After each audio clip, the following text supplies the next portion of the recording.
एक जालिम चौधरी जिसने जुल्म की इंतहा कर दी, एक बेजुबान मुर्गे पर उसकी जबान काट दी। मगर वह भूल गया था, जिस रब ने उसे जबान दी थी वह फिर से दे सकता है। और जब अल्लाह ने उस मजलूम मुर्गे को बोलने की ताकत दी तो उसने ऐसे ऐसे राजफाश किए कि पूरा गांव हैरान रह गया। एक छोटे से गांव नूरपुर में एक शख्स रहा करता था। नाम था करमदिन। करमदिन गांव का सबसे अमीर आदमी था। उसकी कई एकड़ जमीन पर फैली फसलें, मवेशी, मगर वह किसी को एक पैसा भी न देता। उसकी दौलत का कोई हिसाब न था। हर महीने फसलों से लाखों रुपए कमाता और फिर इस माल पर ऐसा घमंड करता कि जैसे दौलत उसके पांव की धूल हो।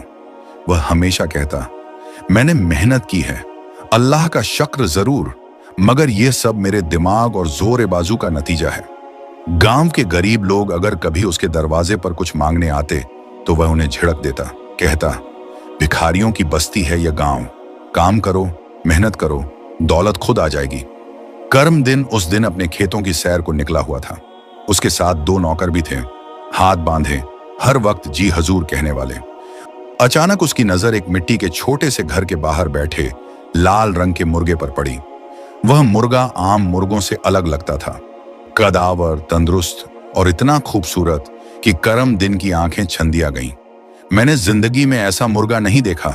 करमदिन बड़बड़ाया, फिर तुरंत अपने नौकरों से बोला, इसे पकड़ो और तुरंत हवेली ले चलो, अब यह मेरा है।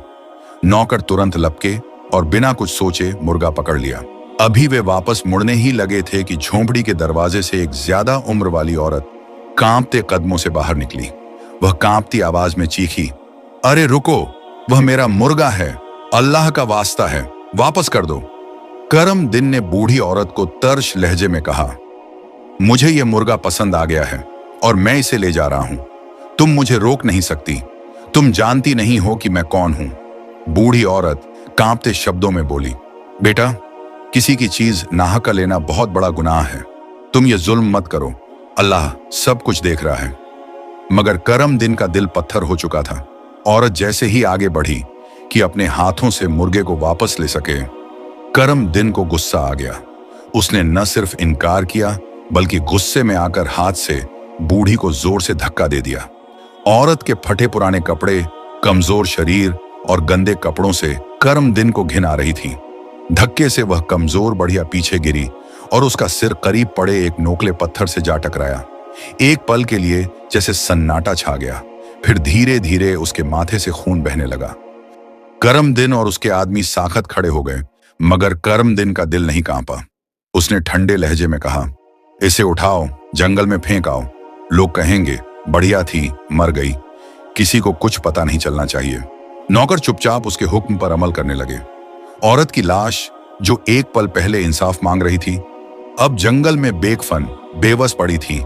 करमदिन बिना कुछ सोचे वह मुर्गा लेकर अपनी हवेली की तरफ रवाना हो गया, जैसे कुछ हुआ ही ना हो, जैसे उसने इंसानियत को नहीं, एक मच्छर को मारा हो। मगर अल्लाह की लाठी बेआवाज होती है। करमदिन हवेली वापस आया। उसने नौकरों से कहा, इस मुर्गे को कुछ खिला दो, कमजोर ना हो जाए। नौकरों ने आगे प्याला रखा, दाने, पानी, सब कुछ, मगर मुर्गा चुप था। न दाने की तरफ देखा, न पानी की तरफ, बस एक कोने में बैठा रहा। करमदिन ने बेपरवाही से कहा, भूखा होगा तो खुद ही खा लेगा, छोड़ दो उसे। फिर एक पिंजरा मंगवाया और मुर्गे को उसमें बंद करवा दिया। उसके बाद खुद आलीशान हवेली के बड़े नरम बिस्तर पर जाकर सो गया। मगर अगली सुबह कुछ अजीब हुआ। सुबह का वक्त था और फज्र की अजानों का वक्त शुरू हो चुका था। गांव की मस्जिद से हल्की आवाजें आ रही थीं, लेकिन इस दिन करमदिन की नींद एक और आवाज से टूट गई। पिंजरे में कैद मुर्गे ने अजान देना शुरू कर दी थी। वह चौंक कर बिस्तर से उठा, उसके माथे पर बल आ गए। यह क्या अजियत है, यह कैसा शोर है? वह दौड़ते हुए हवेली की खिड़की के पास पहुंचा तो देखा कि वही मुर्गा अब पूरे जलाल से पिंजरे में खड़ा अजान दे रहा था। यह आवाज उसके कानों में जैसे तीर बनकर चुभ रही थी। गुस्से से पागल होकर उसने नौकरों को आवाज दी, इसे फौरन ले जाओ, कहीं दूर ले जाकर पिंजरे में बंद कर दो, सुबह आजाद कर देना, इसने मेरी नींद खराब कर दी है। नौकरों ने फौरन हुक्म पर अमल किया। करमदिन ने इत्मीनान का सांस लिया और दोबारा बिस्तर पर जाकर सो गया। मगर यह सिर्फ आगाज था। एक दिन करम दिन आम तौर पर अपनी जमीनों का मुआयना कर रहा था। आसमान पर हल्के बादल छाए हुए थे। इसी दौरान उसकी नजर खेतों के किनारे एक हियर पर पड़ी। वहां एक बूढ़ा आदमी बैठा था, सिर पर सफेद इमामा। वह लोगों से कुछ बातें कर रहा था। गांव के कुछ लोग उसके चारों ओर जमा थे। वे बड़े अदब से सुन रहे थे, फिर सिर झुकाकर चुपचाप वापस लौट रहे थे। करम दिन को यह मंजर पसंद न आया। वह गुस्से से बोला, यह कौन आ गया है मेरे गांव में बिना मेरी इजाजत के? जब वह बूढ़ा आदमी करम दिन के पास आया तो करम दिन ने रौनक से पूछा, तू कौन है? पहले तो तुझे इस गांव में नहीं देखा, और याद रख, इस गांव में आने की इजाजत भी मैं ही देता हूं। बूढ़े ने नरमी से जवाब दिया, बेटा, मैं अल्लाह का एक बंदा हूं, एक फकीर। यहां दीन की दावत देने आया हूं ताकि लोग गुमराही छोड़कर हिदायत की तरफ आएं। करम दिन के चेहरे पर तंजिया मुस्कान फैल गई। अच्छा, अब तो जैसा बूढ़ा हमें सिखाएगा। नमाज पढ़नी है या नहीं, रोजा रखना है या नहीं, यह हमारा व्यक्तिगत मसला है। तुम अपने काम से काम रखो। बूढ़े बुजुर्ग ने उसकी आंखों में देखा। वह आंखें जिनमें दौलत का घमंड, ताकत की चमक और इंसानियत की कमी थी। फिर वह आह भरकर बोले, अल्लाह के कहर से डरो बेटा। तुम्हारे पास माल है, जमीनें हैं, मगर ये सब अमानत है, तुम्हारी मालिकियत नहीं। करम दिन ने जोर से कहकहा लगाया, मेरे पास सब कुछ है, ये गरीब लोग मेरे सामने क्या हैं? यह काफिर से भरपूर बातें सुनकर वह अल्लाह वाला बुजुर्ग चुप हो गया। उसकी आंखों में एक गहरी अफसोस की लहर तैरने लगी। उसने करम दिन को आखिरी बार देखा, फिर वह पलटकर चल दिया।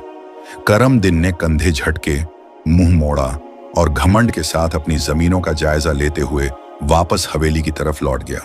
मगर वह जानता न था, यह सिर्फ चुपचाप लिपटी हुई बद्दुआ थी जिसका असर आने वाला था। मुर्गे को करम दिन की हवेली में आए दूसरा दिन था, मगर वह अब भी चुप था, कम से कम खाने के मामले में। नौकरों ने उसके सामने कई तरह के दाने, यहां तक कि सूखा मेवा तक रख दिया, मगर मुर्गा जैसे किसी शोक में डूबा हो, सब कुछ नजरअंदाज करता रहा। करम दिन ने हनकार भरी आवाज में कहा, यह गरीबों का मुर्गा है, इसे अमीरों का खाना हजम नहीं हो रहा। कुछ दिनों में समझ आ जाएगी इसे भी। रात आहिस्ता आहिस्ता सोने लगी, मगर अजान का वक्त आ पहुंचा। करम दिन गहरी नींद में सोया हुआ था कि अचानक उसके कानों में जोर जोर से अजान की आवाजें गूंजने लगीं। अल्लाह अकबर, अल्लाह अकबर। यह वही मुर्गा था। वह किसी न किसी तरह पिंजरे से निकल आया था और अब हवेली के अंदरूनी हिस्से में उसकी नींद, चैन और घमंड तीनों कांप गए। यह मुर्गा रोज मेरी नींद खराब करता है, क्या मुसीबत है? उसने गुस्से से चिल्लाते हुए नौकरों को बुलाया, जल्दी आओ, इस मकरूस को फिर से पिंजरे में बंद करो और देखो तुम इसे बंद कैसे करते हो कि रोज भाग निकलता है। यह रोज मेरी नींद खराब कर देता है, रोज अजाने देता है। नौकर, जो करम दिन का गुस्सा देखकर कांपने लगे थे, जल्दी से दौड़कर आए, मुर्गे को फिर से काबू किया और जोर जबरदस्ती पिंजरे में बंद कर दिया। वह तब तक अजान देता रहा जब तक नमाज कजा न हो गई। यह कोई आम परिंदा नहीं था, यह अब अल्लाह की तरफ से एक निशानी बन चुका था। दिन गुजरते गए, मुर्गा अब हर सुबह अजान देता था। वह अजान जो सिर्फ एक फरीजा नहीं था, बल्कि करम दिन के लिए आखिरी तंबीह था। लेकिन करम दिन का दिल पत्थर से भी सख्त हो चुका था। एक सुबह फज्र का वक्त था। अंधेरे में रोशनी की पहली किरण अब हरी ही थी कि मुर्गा फिर पूरी ताकत से अजान देने लगा। उसकी आवाज में पहले से भी ज्यादा दर्द, ताकत और इल्तिजा थी। करम दिन बिफर कर बिस्तर से उठा। अब बहुत हो चुका है। वह गुस्से में दीवाना हो चुका था। हवेली के अंदर आंगन में आया, देखा कि मुर्गा कफस से निकलकर आंगन के एक कोने में खड़ा अजान दे रहा था। करीब मेज पर कुछ फल रखे थे और उनके साथ एक तेज छुरी। करम दिन ने वह छुरी उठाई, पागलों की तरह मुर्गे की तरफ लपका। मुर्गा डर से चीखा, दौड़ने की कोशिश की, मगर बेसूद। नौकर आ गए, सब कुछ देख रहे थे मगर कुछ बोल न सके। सबके चेहरों पर दहशत, डर और बेबसी थी। वे जानते थे कि उनका मालिक इंसान नहीं रहा, वह अब जुल्म की तस्वीर बन चुका था। करम दिन ने मुर्गे को दबोचकर जमीन पर लिटाया। फिर उसने मुर्गे की जबान काट दी। मुर्गा तड़पने लगा, उसकी आंखों से आंसू बहने लगे। वह बेआवाज हो गया, जैसे अल्लाह की तरफ से भेजा गया पैगाम अब चुप कर दिया गया हो। जमीन पर खून फैल रहा था। करम दिन जोर जोर से हंसा। अब बस, अब न अजन होगी न नींद खराब होगी। ले जाओ इसे, बाहर फेंक दो, ये अब मेरे किसी काम का नहीं। नौकरों की आंखों में आंसू थे मगर होंठ बंद थे। उन्होंने जख्मी मुर्गे को उठाया और बाहर गांव के किनारे एक सुनसान जगह पर फेंक दिया, जैसे वह कोई कचरा हो, जैसे वह कभी किसी का साथी न रहा हो। करमदिन फातहाना अंदाज में वापस आया और अपने बिस्तर पर सो गया। अब कोई मुझे नहीं जगाएगा, अब सुकून से नींद आएगी। मगर अल्लाह खामोश नहीं होता। इस दिन जमीन ने कुछ और ही फैसला किया था। करम दिन के जुल्म की कहानी लंबी थी। कभी किसी गरीब की जमीन हड़प लेता, कभी किसी बेगुनाह को सिर्फ अपनी मर्जी के खिलाफ बोलने पर मार डालता, और कभी किसी की इज्जत को पामाल कर देता। गांव के लोग जो उसके जुल्मों के मारे डर सिहरते रहते, वे सिर्फ अल्लाह की अदालत में फरियाद किया करते थे। किसी के पास इतनी हिम्मत नहीं थी कि इस जाबिर के सामने खड़ा हो, मगर अल्लाह की लाठी बेआवाज होती है। इन्हीं दिनों एक दिन गांव की एक 25 साल की नेक लड़की जो कुछ वक्त के लिए बाहर गई हुई थी, वापस गांव आई। वह सीधे समीनाह बीबी की झोंपड़ी पर पहुंची, हाथ में खाने का एक छोटा सा बर्तन, मगर दरवाजा बंद था। आवाज देने पर कोई जवाब न आया। जब वह अंदर दाखिल हुई तो झोंपड़ी खाली थी, न बूढ़ी बीबी न उनका मुर्गा। लड़की परेशान हो गई। गांव आई लोगों से पूछा, अरे किसी ने समीनाह बीबी को देखा? वह कहां चली गई? कई दिनों से उनका कुछ पता नहीं। लोग भी हैरान रह गए क्योंकि किसी ने उनके बारे में सोचा ही नहीं था। तभी एक गांव वाला सांस फूलता हुआ दौड़ता हुआ आया। उसके हाथ में कुछ था।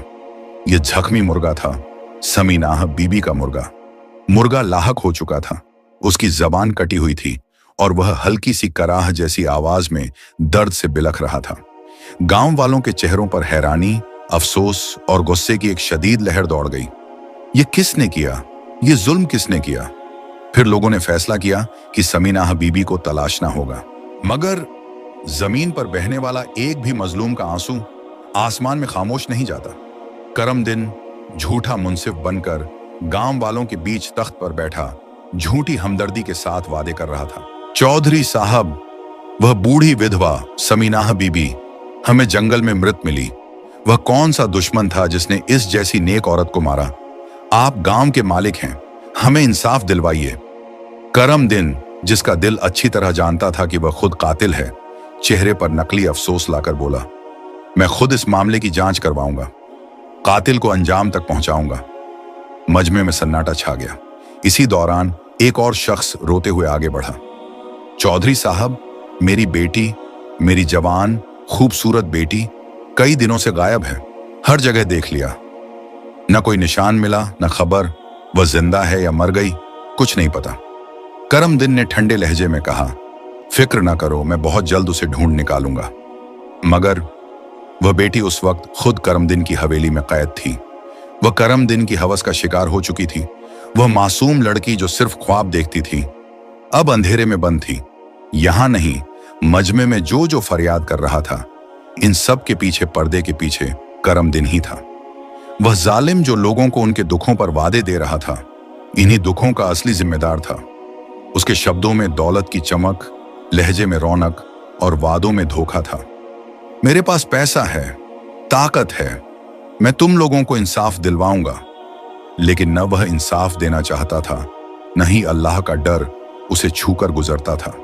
लेकिन इसी पल एक जोरदार चीख गूंजी। सभी लोग चौंक गए। सभी की नजरें हैरान होकर उस ओर उठ गईं जहां से आवाज आ रही थी। वह मुर्गा था, वही मुर्गा जिसकी जबान करम दिन ने काटी थी, जिसे जुल्म के तरीके से हवेली से निकालकर फेंक दिया गया था। मगर अब वह मामूली मुर्गा नहीं रहा था, वह चीख रहा था। उसकी आवाज गूंजदार, ताकतवर और असामान्य थी, जैसे कोई बगल बजा रहा हो, जैसे आसमान के दरवाजे बोलने लगे हों। फिर सभी के सामने, सभी की आंखों के सामने मुर्गा इंसानी जबान में बोलने लगा। लोग दंग रह गए। मुर्गा बोला, ए लोगों, ये वही जालिम करम दिन है। इसी ने मेरी जबान काटी, इसी ने मेरी मालिकन समीनाह बीबी को कत्ल किया, इसी ने इस मासूम औरत की लाश को जंगल में फेंकवाया, इसी की हवेली में कैद हैं तुम्हारी बेटियां, जिसने तुम्हारी जमीनों पर कब्जा किया, जिसने तुम्हारे घरों को उजाड़ा। यह तुम्हें इंसाफ नहीं देगा, यह तुम्हें तबाह करेगा और अब वक्त आ गया है कि अल्लाह इससे इंसाफ ले। मुर्गा खामोश हो गया, मगर मैदान खामोश नहीं रहा।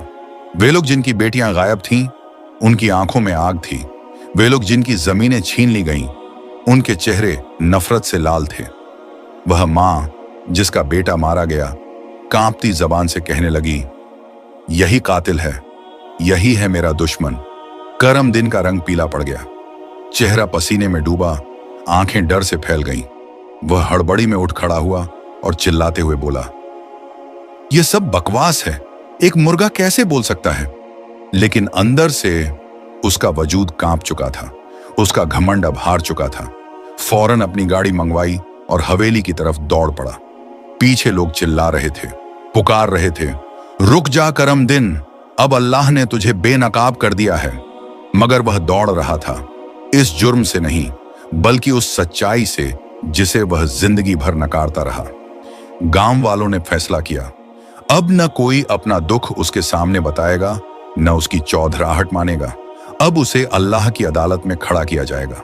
और करम दिन जब वह हवेली पहुंचा तो उसका दिल बेचैनी से धड़क रहा था। एक मुर्गा इंसानी जबान में कैसे बोल सकता है? यह कैसे मुमकिन है?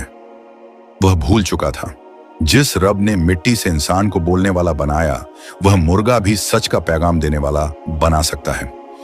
अगली सुबह जब सूरज उगने लगा, गांव वाले अपने कामों में लगे थे, मगर अचानक एक डराने वाली खबर ने सबको सन्न कर दिया। कर्म दिन, वही कर्म दिन जो रात को हवेली में अपने नरम बिस्तर पर सो रहा था, अब गांव के बीचों बीच चौराहे पर मृत पड़ा था। कोई नहीं जानता था वह वहां कैसे पहुंचा, मगर जो कुछ सबने देखा उसने सबके रोंगटे खड़े कर दिए। उसकी लाश पर सांप रेंग रहे थे, लंबे, खौफनाक, सरसराते सांप, जैसे वह अल्लाह के गजब और गजब की निशानी बनकर आए हों। उसके चेहरे पर दर्द के निशान थे, आंखें डर से फैली हुई और शरीर से ऐसी बदबू आ रही थी जैसे वह कई दिनों की सड़ी लाश हो। लोगों ने चेहरे फेर लिए, कुछ ने आंखें बंद कर लीं, कुछ तौबा करते हुए पीछे हट गए। ये मंजर किसी भी जालिम के लिए कयामत से कम न था। बस उसके कुछ नौकर थे जिन्होंने बड़ी मुश्किल से एक गड्ढा खोदा और इस बदनसीब को उसमें दफन कर दिया।